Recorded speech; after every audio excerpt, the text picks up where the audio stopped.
ये तो देखो ना यार, एक मेयार है बेटी के लिए। वो ब्याह के किसी जगह गई है, उसकी शिकायत आई है, तो हमारा जवाब ये है कि अभी बच्ची है, सीखते सीखते सीख जाएगी। ये जवाब बनाए बहू के लिए।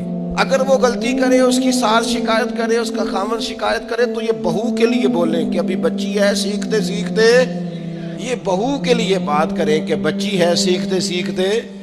ये बहू के लिए जरूरत है इसकी। बेटी के लिए तो इसकी जरूरत, बेटी गलती करे तो उसके वकील बन जाते हैं। सारी जिंदगी सास ससुर अपनी बेटी के वकील रहते हैं और अपनी बहू के जज बने रहते हैं। इसके लिए फैसले सुनाते हो, उसकी वकालत करते हो। ये बेटी नहीं किसी की, इसके जज बन गए हो, इसके हक में फैसलों का ऐलान है, उसके लिए वकालतों का ऐलान है। जय माना दाना। मुसलमान का ये इखलाकी रवैया नहीं होता।